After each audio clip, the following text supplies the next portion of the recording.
ми опинились у Словенії. Щоб рухатись далі, давайте коротко пригадаємо, що було у попередньому випуску. Виїхали з Києва, зупинилися у Будапешті, дізналися про місцевий трамвай, що прямо у центрі міста є велика купальня, є багато красивих будівель на березі Дуная, піднялися до Рибальського бастіону, а коли зовсім стемніло, то місто стало ще красивіше виглядати. Їли смачну угорську їжу, раділи, немов маленькі діти, поснідали та вирушили у Словенію. Ось вона. І перше, що незвично для нас бачити, так це тунелі. Ось такі дорожні знаки. З Києва ми подолали майже 1500 кілометрів та вирішили зробити першу оглядову зупинку. Всім привіт! Хочемо вас привітати сьогодні у Словенії. Це таке невеличке містечко Марібор. Ми розпочали дослідження цієї країни з цього невеличкого містечка і хочемо вам його теж коротенько показати. Марібор – друге за величиною місто у Словенії після Любляни.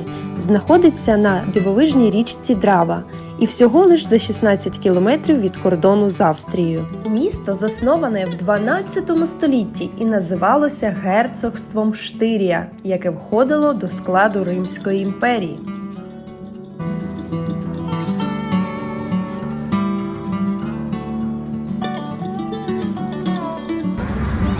Знаходимося в центрі Марібора. І як ви бачите, тут теж таки дуже гарна архітектура, такі цікаві будівлі. А що ще дуже подобається, що дуже тепло. Дивлячись на те, що зараз січень, свята, і на вулиці плюс десь 13. Це дуже комфортно. Чумна колона була побудована в пам'ять про епідемію чуми 17 століття, що забрала життя майже третини населення міста. Головна площа Марібора у далекому 14 столітті називалася Ринковою через Великий базар, що там розташований. На великому ринку торгували власною продукцією фермери та жителі навколишніх сіл. Місто Марібор у 2012 році було названо культурною столицею Європи. Словенці напівжартома розповідають, що у Маріборі у будь-який час року буде цікаво. Взимку – це шикарний гірськолижний курорт. Навесні у сусідньому містечку відбувається щорічний карнавал. Влітку на набережній і в старих кварталах міста постійно виступають музиканти. А осінь – це час збору врожаю з виноградників. Пошта Марібора була зведена у кінці 19 століття за проектом Фрідріха Сєтца, провідного австрійського архітектора із проєктування поштових будівель. На додаток до військових та залізничних об'єктів, поштові будівлі були єдиним типом громадських будівель, планування яких здійснювалося централізовано до розпаду Австро-Угорщини. Плани поштамтів було підготовлено спеціальним управлінням будівництва при Міністерстві торгівлі, яке у кінці 19 століття очолював Фрідріх Сєтц, вище згаданий архітектор. І що найцікавіше, Маріборський поштамт за своїм проектом майже ідентичний з поштамтом у наших рідних Чернівцях, столиці провінції Буковина на той час.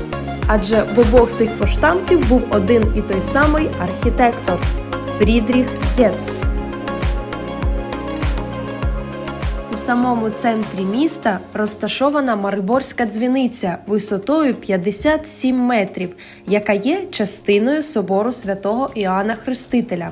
Храм був створений ще в 12 столітті, а церковна вежа прибудована вже трохи пізніше. Спочатку це була звичайна дзвіниця, але трохи пізніше вона була перетворена в невелику кімнатку, де чергували міські пожежники, та завдяки такому зручному розташуванню вони могли оперативно загасити вогонь.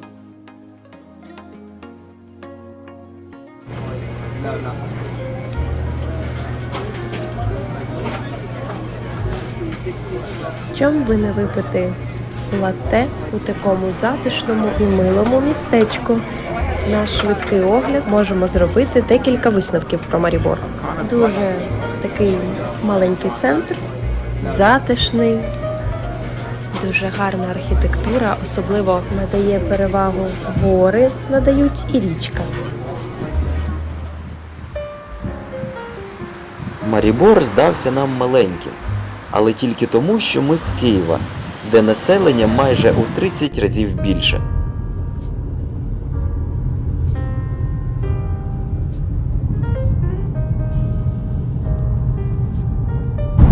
Ось ми виїхали з Марібора, і там мій Ромчик казав, що є дуже класна фортеця. Щось ми її шукали, але так і не знайшли.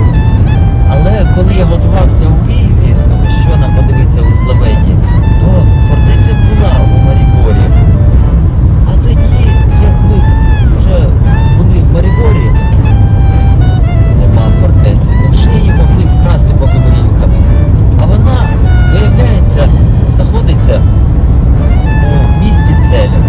А це треба трошки так проїхати від Марібора. Ми так і зробили. Доїхали до Грайської гори, щоб побачити Цільський замок. Цікаво та незвично спостерігати, як дуже густий туман за хвилини огортає усю низину, де є злиття річок Савін'я, Ложниця та Вогляйна.